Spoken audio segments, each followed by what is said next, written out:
It might be useful here to say something about my YouTube channel, which is something I've had for about 12 years now. And throughout, I've had one intention, and that is to encourage as many people as possible to read the books In Search of the Miraculous by P.D. Ouspensky and the book Beelzebub's Tales to His Grandson by Gurdjieff.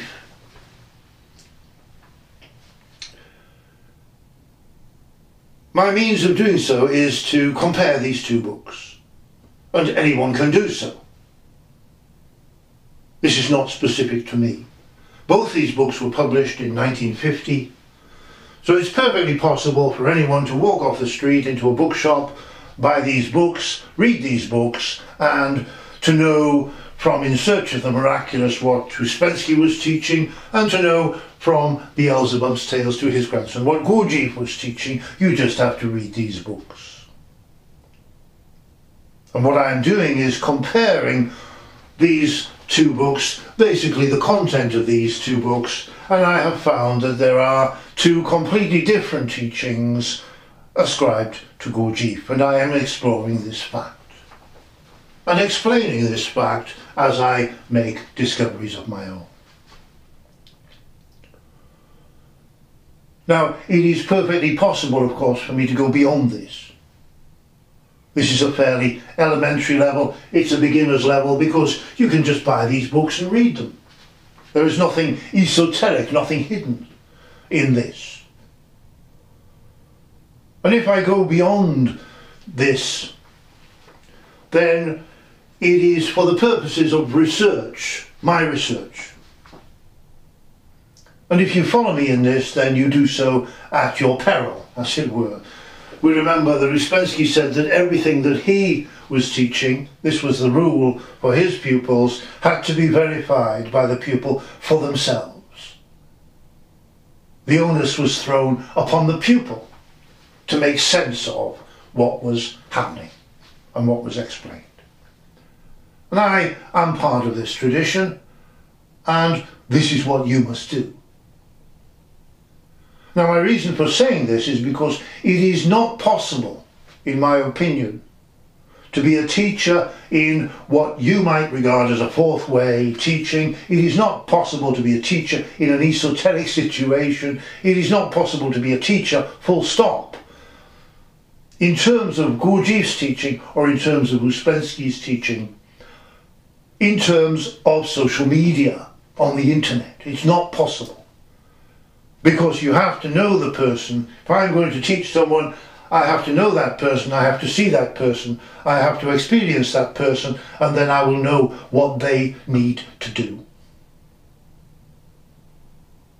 So essentially, I am trying to keep my YouTube channel, this channel, within the confines of the books, the two books, In Search of the Miraculous by P.D. Ouspensky and Beelzebub's Tales to His Grandson by Gurdjieff. Now, most people who listen to my channel have not read these books and are quite free to comment upon my channel.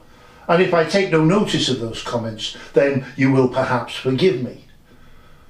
But they have not fulfilled the basic requirements. Even for this, even for a YouTube channel, I suggest. How can you comment upon something about which you know absolutely nothing? I don't comment upon government matters, for example. I don't comment upon social matters. I don't comment upon current affairs, because these do not affect me in any way. I'm a retired schoolmaster and I just live my life. Now, to give an example of this, one of the simplest things that we can do to go beyond a little bit Gurdjieff's actual teaching as it is understood. Most of us are involved in some sort of fitness or health regime. And I see people, I particularly notice, despite my age, I particularly notice that there are quite a lot of women who go running, jogging, footing, however you want to call it. And I can see them running on the morning as I go to my supermarket.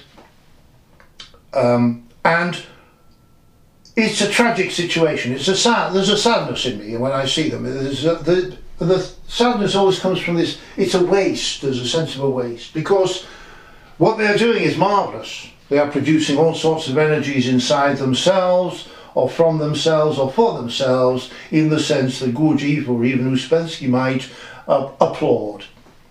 But what happens is that these energies that they produce that day simply pass through them. And this is the essence of the beginning of Gurdjieff's teaching. These energies are produced, they simply pass through them. And the next day they're doing the same thing.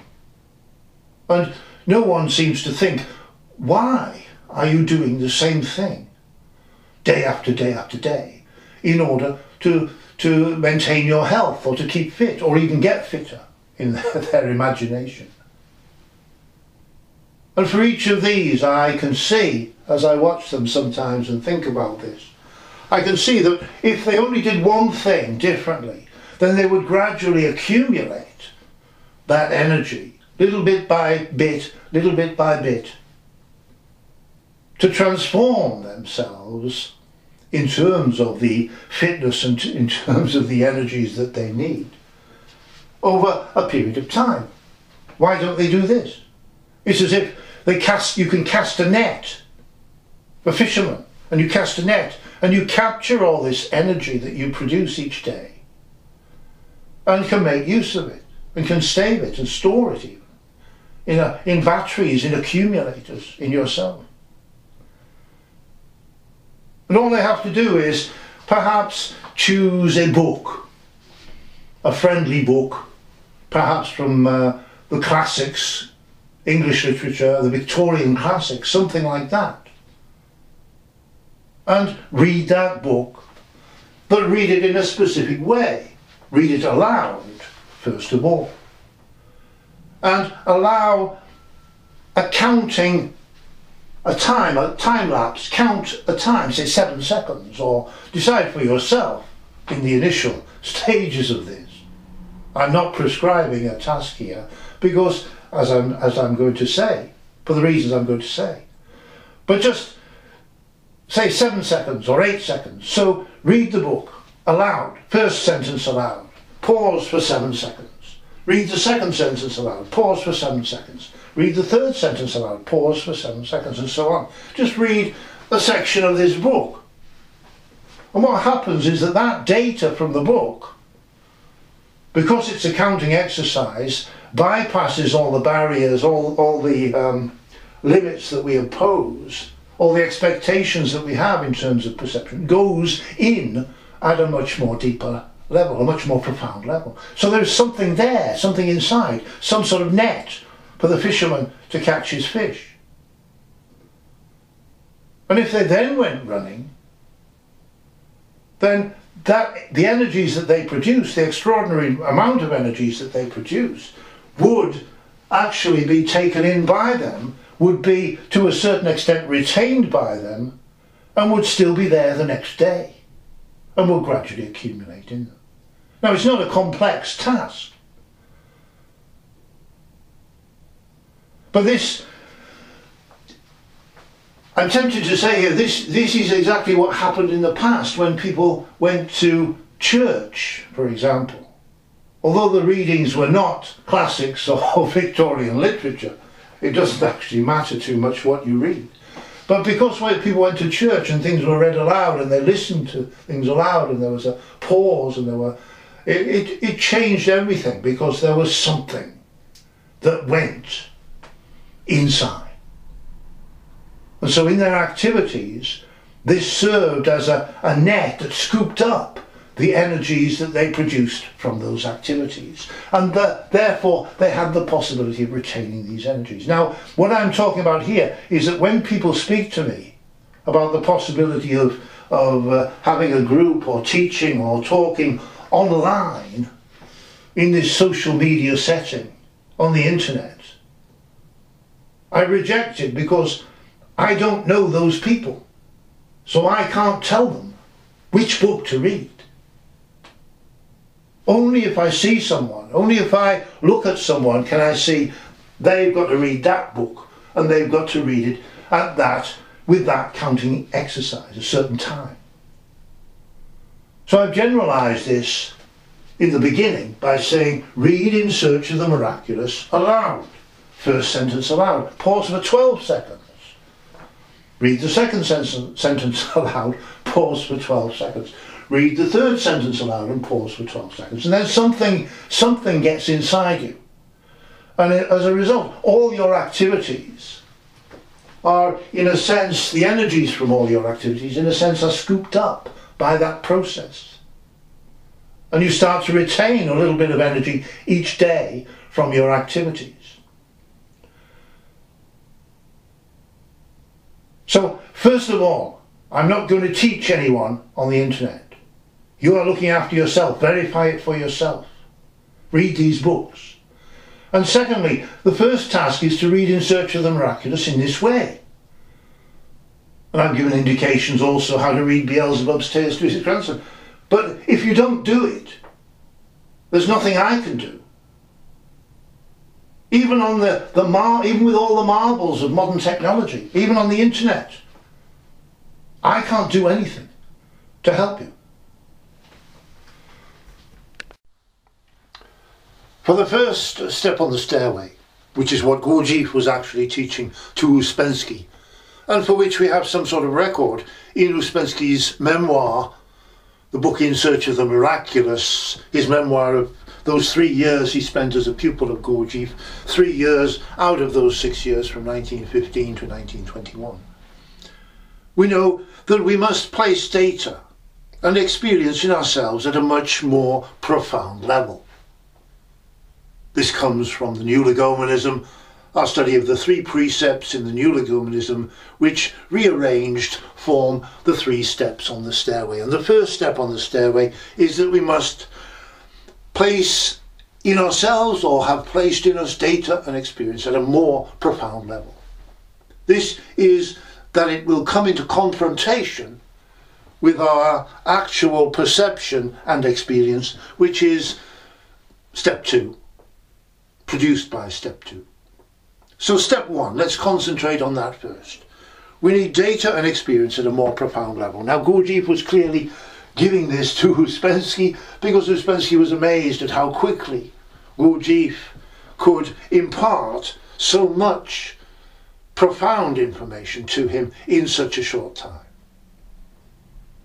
And Ouspensky was so impressed by this that he went to London. He was able to travel independently to London in 1921 and began teaching there what he called the system. And this is the origin of the system. And this is part of the Gurdjieff tradition as it exists today. Now the other part of this step 1 is that it's actually necessary at a certain point that this data and experience taken in by us at a profound level, or some of this data and experience taken in by us at a profound level, is a description or is an understanding of our actual situation. The fact that we are living at too low a level, we are living in a false conscious mind, that we are living in a state of consciousness known as waking sleep.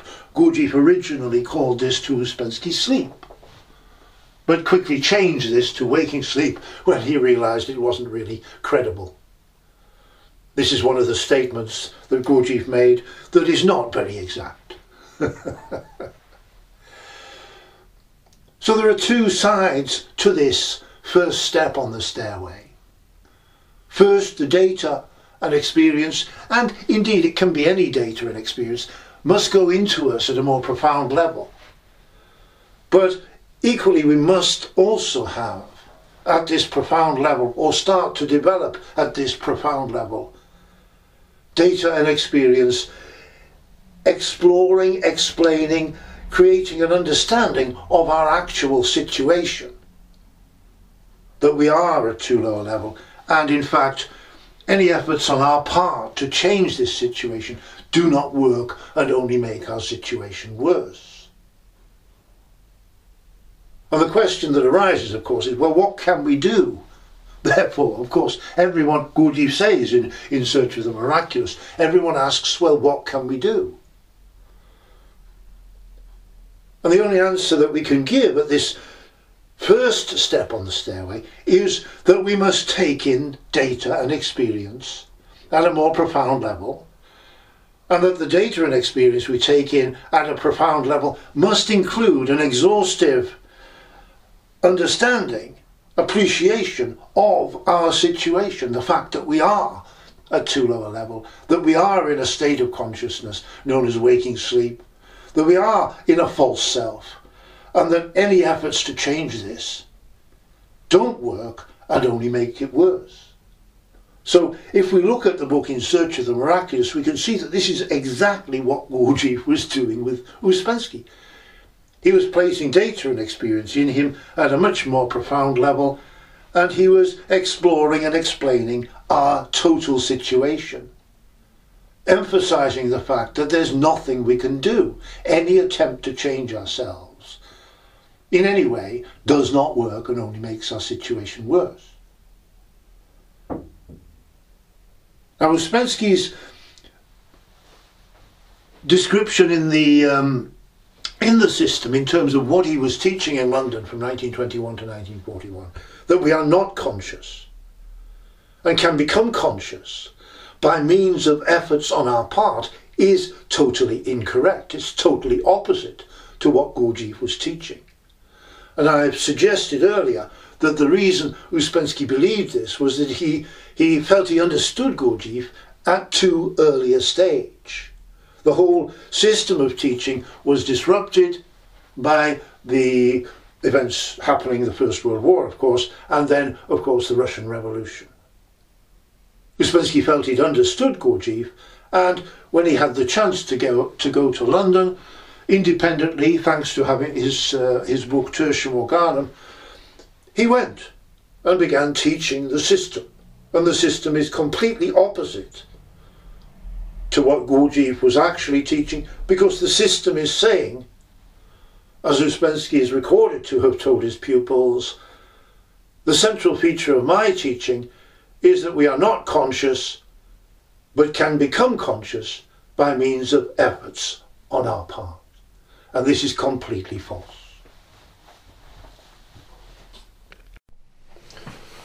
Well, let me say, it's a good question, but let me say that what we are doing in this first step of the stairway, we're actually creating a psychology inside of us.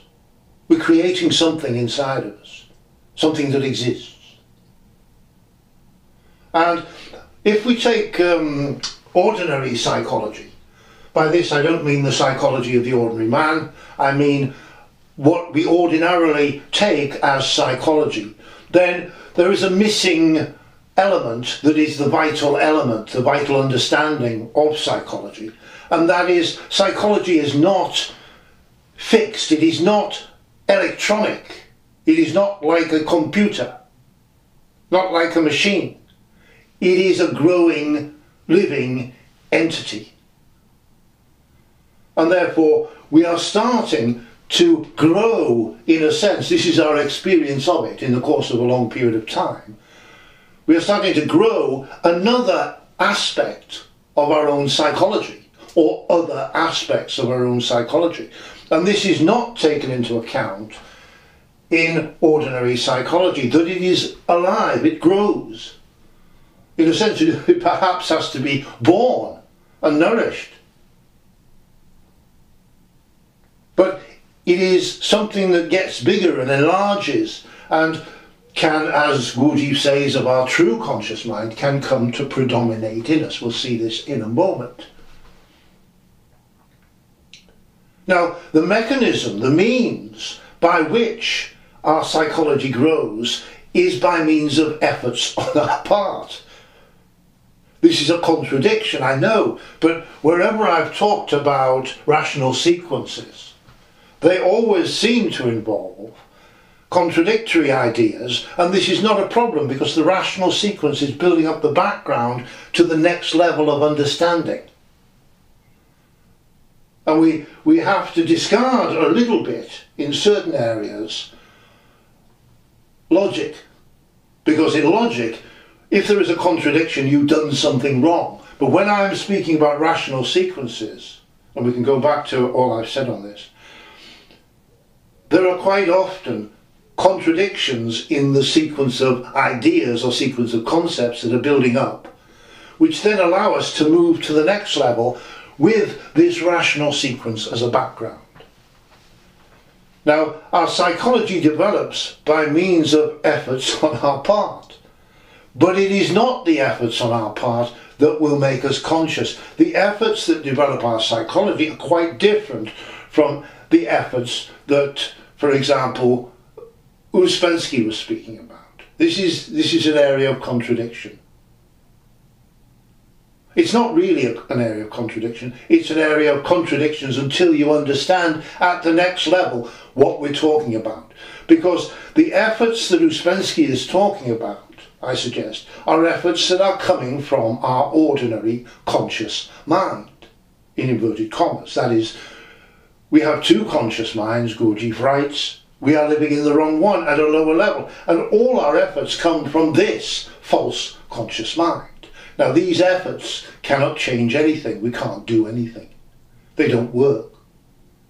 So the efforts that develop our psychology are actually efforts at a more profound level, from a different part of our psychology than our ordinary conscious mind.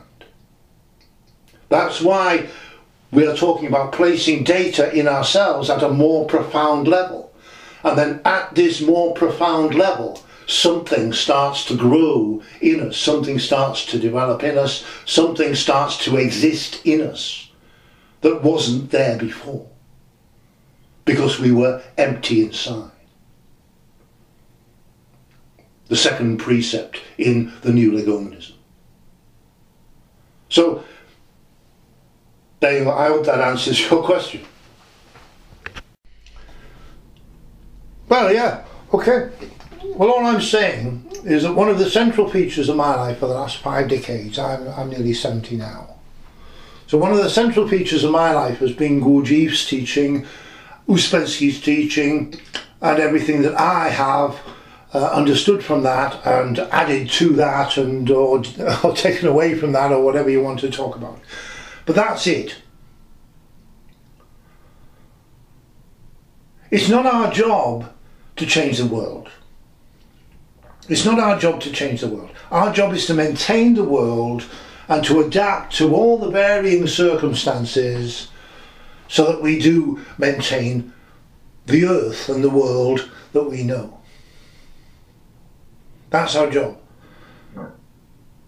So in the time I have left, my dad's now 92, 90, in his in that sort of area. He's still alive. My mum would still be alive if she hadn't been murdered by the National Health Service in this country, the British government. So that implies to me I've got 24 years left if I live like my dad. And actually I know a lot more about health and what is necessary for longevity than my dad knows. So it may be that, fingers crossed, it may be that I live longer than that 24 years. But that's quite a long time, and it's my job to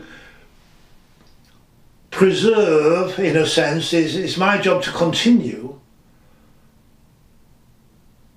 what has been important to me in my life and what I think is important outside of my life. I think it's my job to preserve this and to make sure it passes on, not necessarily in the same form as I present it. Just as Gurdjieff presented a teaching to Ouspensky, Ouspensky changed that teaching into the system changed when the book In Search of the Miraculous was published into the Gurdjieff tradition, completely different from Gurdjieff's own writings. We can compare the two things and we realise there are two completely different teachings associated with the name of G.I. Gurdjieff, and we have to assess the situation according to that. And I've assessed the situation according to that, and I've made progress in that respect. Now, my job is to continue that tradition. That's all.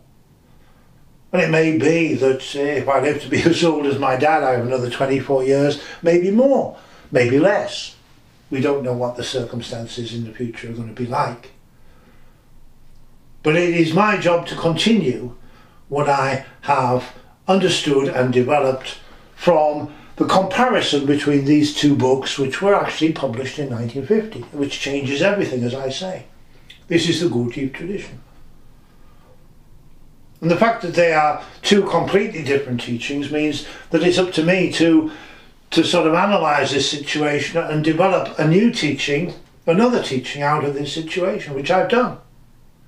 And it's up to me to teach that new teaching. That's the new Gurdjieff tradition, if you like. I've talked about the new Legomanism. Now we've got the new tradition. How arrogant, how much hubris can one person have? I'm trying to get to grips with 21st century? I was going to say 20th century, that shows how old I am. But I'm trying to get to grips with 21st century thinking, and it's to do with banking, because in the past banking was, you asked a bank to look after your money and they were grateful and perhaps paid you interest to allow you to do that. And now we have banks that are looking after our money and then saying to us, well, we're going to charge you money to look after your money. And you think, well, hang on, what's going on here? You're looking after my money and then you're charging me to look after my money. It's like if someone insults you, then they're saying to you, look, I know we've insulted you, but you should apologise to us, because you should be grateful because we've insulted you. Or it's like we've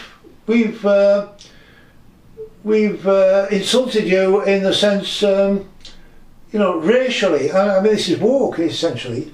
We insult you, we're insulting you, and you should be apologising to us because we've insulted you. And I just, you know, I'm from another generation, obviously, or I've descended from another planet. What are you talking about? If you're a bank, I can give you my money and you look after it and you pay me interest on it. If you don't pay me interest on it, I'll take my money to another bank. I'm not messing about. And equally, if you insult me, I'm not going to apologise for the fact that you've insulted me. I'll dub you on the nose because you've insulted me. I don't care about race or woke or gender or anything like that. If you insult me, if you negate my background or anything about me, I'm not going to apologise for that. Am I? Why would I? I'll just move on. We have created the most marvellous society that has existed, as far as I know, on earth. We're not going to apologise for that. What are you talking about? Perhaps if I say just this, then it might help, because Gurdjieff is pointing out truths about our situation as human beings. The central feature of the being of the ordinary man is his inability to remember himself. This is one of those truths. Now we can take this in two ways, and I think the obvious way, the sort of childish leap, the assumption, the extrapolation from this is that we should not be this way, and that we must work to try to change this situation so that we can remember ourselves. And this is the Gurdjieff tradition.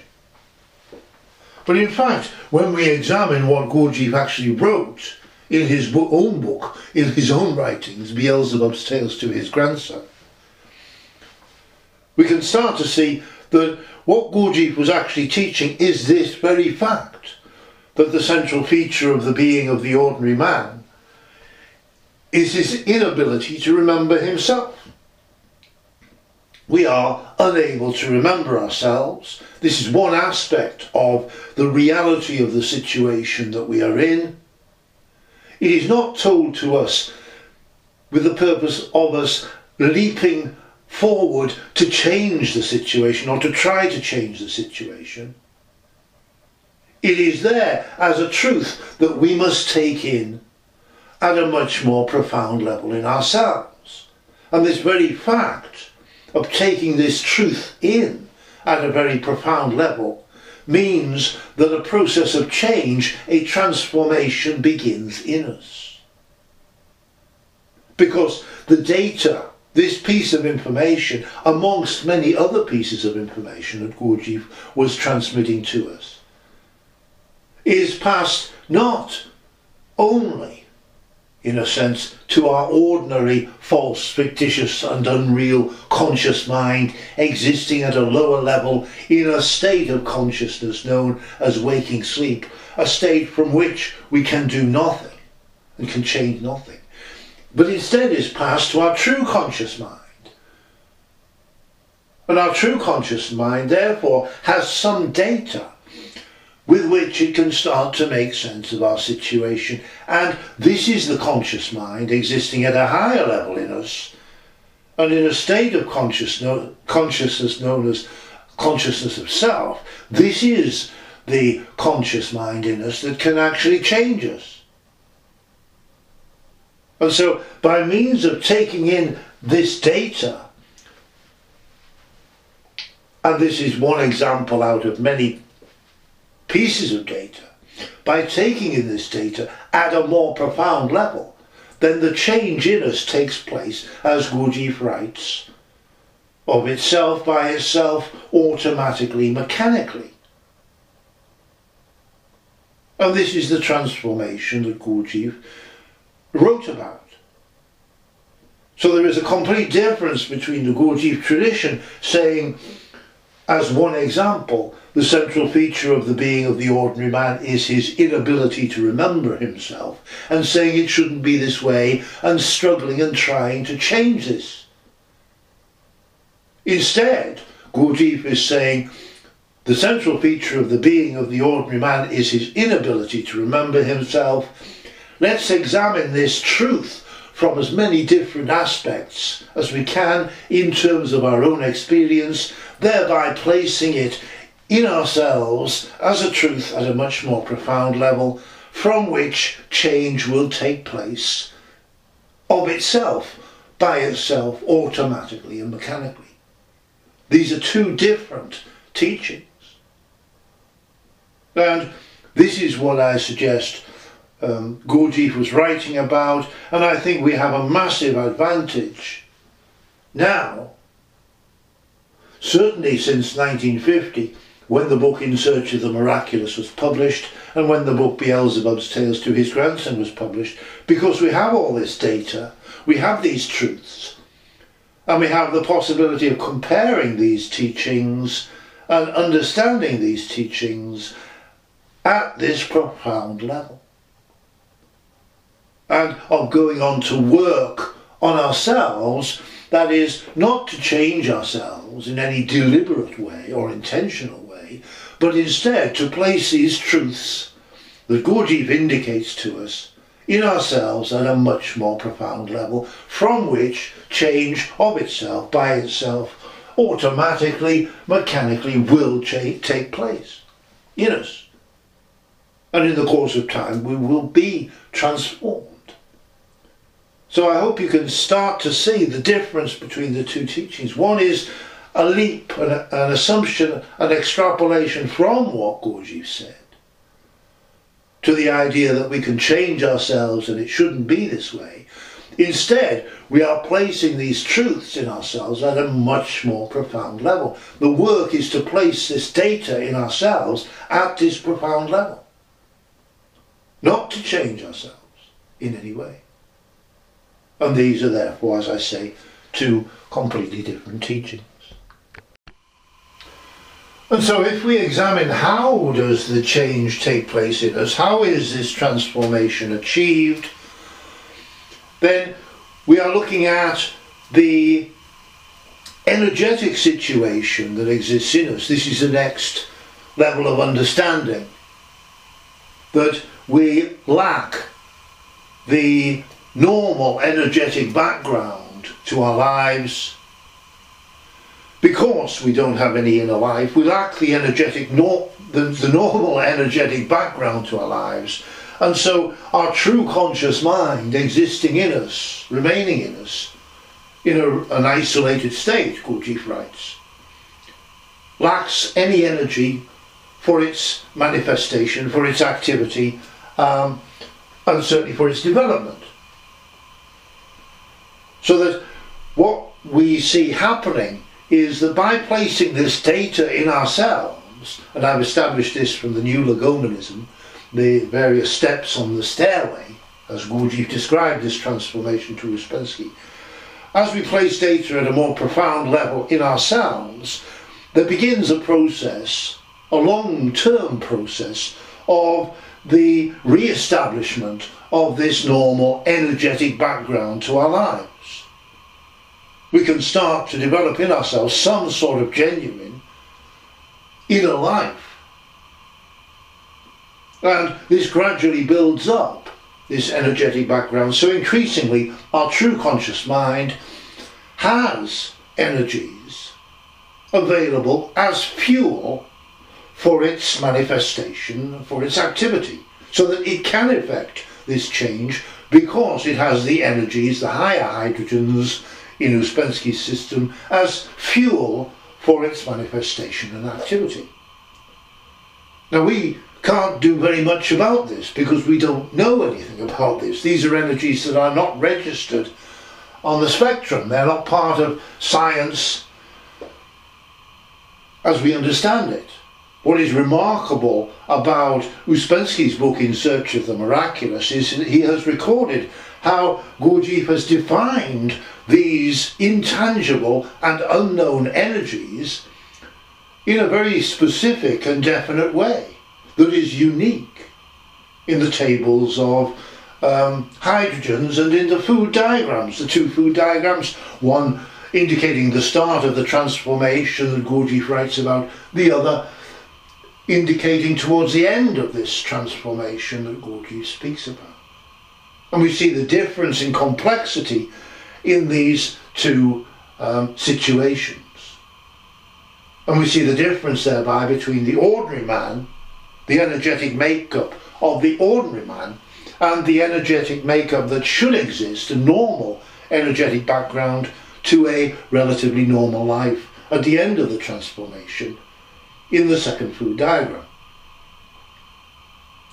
So this action there, we start to see various steps on the stairway, because our first task is, as Gurdjieff says, we are taking in these truths about ourselves, not for the purpose of leaping to some sort of work upon ourselves to try to change ourselves, but simply to take them in terms of our own experience and own understanding at a much, much more profound level. This begins in us the possibility of some sort of normal inner life. And this in turn is the beginnings of this relatively normal energetic background that we can build up gradually in ourselves in the course of time. And the transformation is then enabled because our true conscious mind remaining in us, albeit at the moment in an isolated state, can then have the energies necessary for its manifestation and activity, and can change us. So we start to see certain steps or stages in this transformation which do not actually correspond to ideas that exist, I think, in the Gurdjieff tradition, coming from Ouspensky.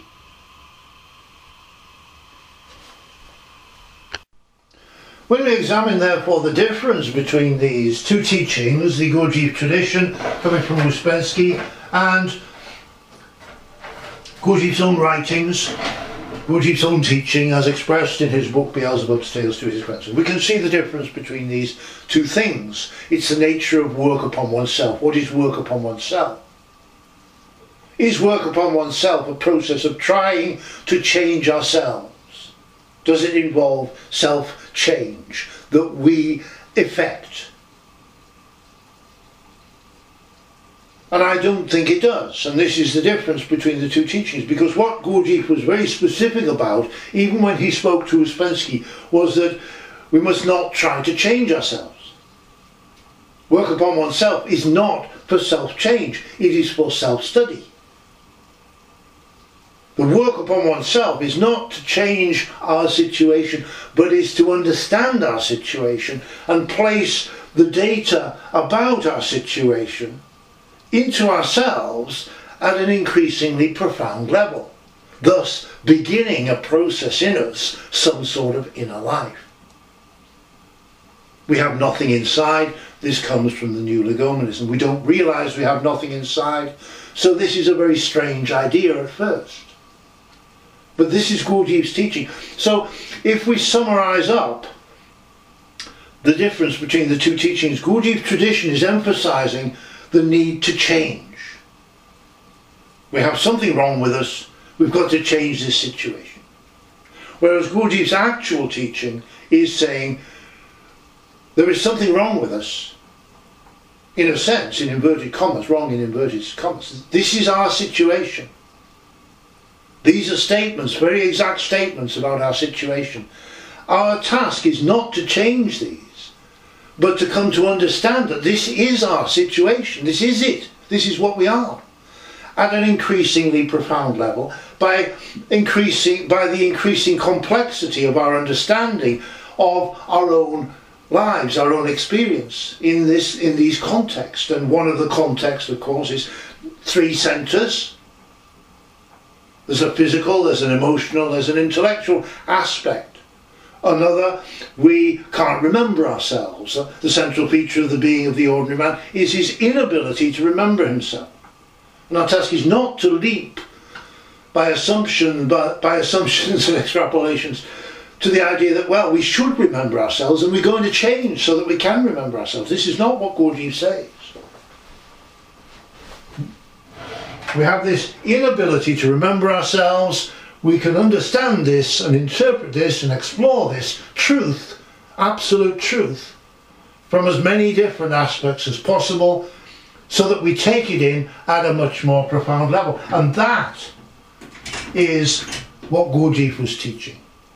So can you see the difference between the two things? One is an immediate, and I suggest here, patronisingly of course, in a pejorative sense, I suggest here that the Gurdjieff tradition is childish in this respect. Oh, we are divided.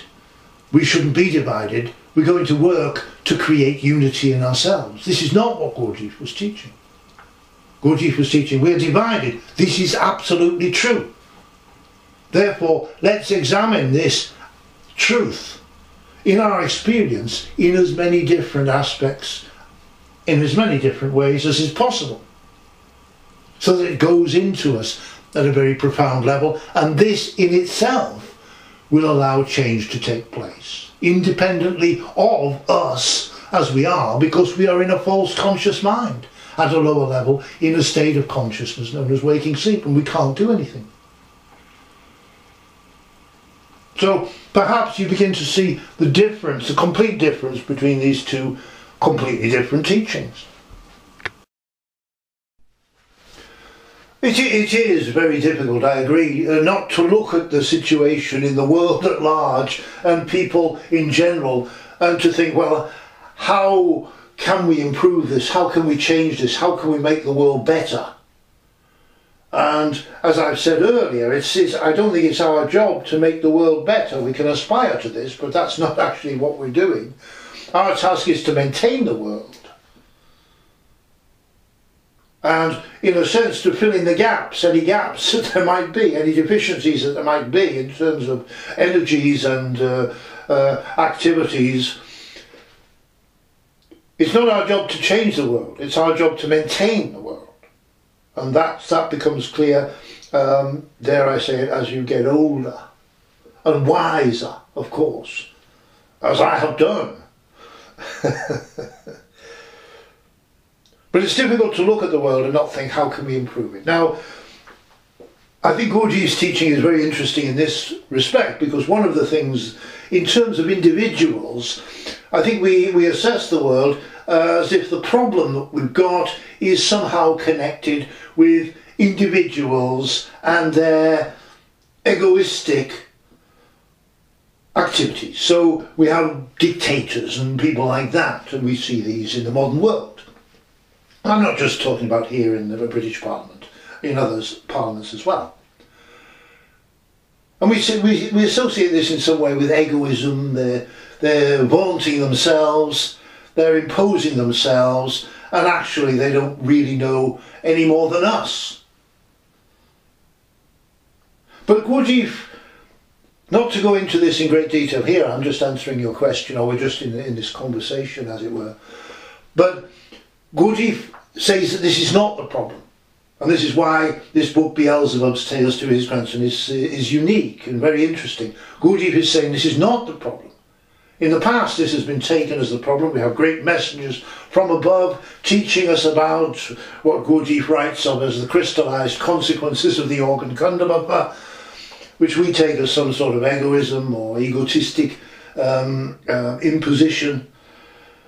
But Gurdjieff, or indeed Beelzebub, says this is not the case. It is not the organ kundabapa, nor its consequences, that is the problem. And if I summarise this, I will say what Gurdjieff is saying is the problem that is that the ordinary human being, the ordinary person, the ordinary man in the street has absolutely nothing inside. And the ordinary man in the street does not realise this fact. Why does he not realise this fact? Because he's got nothing inside. He has no means of thinking about anything, no means of analysing anything, no means of questioning anything. Indeed, I would say no means of just registering his own experience. This is what Gurdjieff says. The central feature of the being of the ordinary man is his inability to remember himself. We have experiences and we don't even register them. We can't remember them. What happened 2 seconds ago? What state was I in 2 seconds ago? Absolutely no idea. So the problem is not the egoism. The egoism is a consequence of another situation, and the other situation is that we have absolutely nothing inside.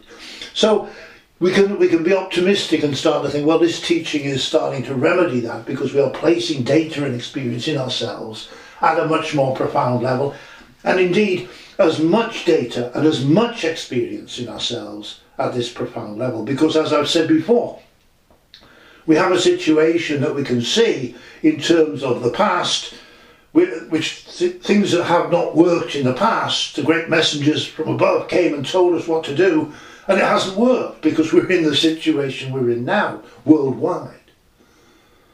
So it hasn't worked. And Gurdjieff's teaching is because we have nothing inside, if one piece of information, one piece of data gets inside of us, we are suggestible. Our chief weakness, suggestibility. Because something gets inside of us, we believe it. And we'll do anything in that belief. It doesn't matter what it is, because we can't analyse it, we can't think about it, we can't criticise it, we can't comment on it. For many of you in the Gurdjieff tradition, just think about the first meeting with this tradition and learning about the Gurdjieff tradition. You believe it. Gurdjieff says man is asleep, you believe it. Man is a machine, you believe it. Everything, you believe everything. It's only much later when you acquire something inside, data inside, much more complex, much more a multitude of facts and data inside. Only then can you begin internally some sort of inner life which allows you to analyse and criticise and comment upon these things. Man is a machine. Well, what absolute nonsense that is. Man is asleep. Well, it's absolute nonsense. I'm not asleep and you're not asleep. We're communicating now. And so on. But there are facts. There is data in Gurdjieff's teaching that is very exact. And it is this data, these experiences that we are trying to get inside of us at a much more profound level to start some sort of inner life in us, some sort of possibility of thinking internally, of analysing, of criticising, of commenting. And in this way, this chief weakness in us, suggestibility, this is overcome, because then when any data comes inside of us, we have the possibility of actually thinking about it. We don't necessarily leap forward, believe it, and destroy everyone and anything that gets in our way in this belief. This is the problem in terms of individuals. So the consequence is an appearance of egoism or the imposition of the individual. But this is a consequence, the consequence of the fact. The fact is that we have absolutely nothing inside. And it doesn't matter who you are in this respect, great dictator or the ordinary man in the street. There's nothing, absolutely nothing inside. And we're seeking to remedy this. Now the other situation, the worldwide, the society situation, the bigger situation, the bigger picture. The problem here is that there is a background in any society that allows events to take place, and we can start to analyse the nature of this background. For example, in terms of Gurdjieff and Ouspensky, the background allowed the Russian Revolution to take place. A terrible time, terrible consequences that are still with us. Absolutely horrible. Any sort of these Bolshevik revolutions, socialist revolutions, Marxist revolutions, absolute nightmare. When they're allowed to take place because of the egoism of certain people, which is, as I say, is a consequence of their inner emptiness. But it is the background, the society, that creates or allows these things to take place. And in this respect, perhaps we can be optimistic, this work can help, because actually, if the energetic background of individuals changes, then of course the energetic background of that society changes. It may only be the tiniest change, so subtle it's almost unnoticed, and yet it means that these terrible events then cannot take place, because people are not quite so easily fooled or duped or tricked. And this is, we can see this happening now in the world at large, the last few years. It's obvious. It's obvious. But perhaps we can be optimistic. Perhaps by means of this work we're changing, each of us as individuals in this work is changing, we're changing because we're trying to place this data and experience in ourselves at a more profound level, the first step on the stairway. And this in turn changes the energetic background around us in expanding waves, but very, very slightly. But it may be enough, who knows? We can try and remain optimistic because we have this work to help us.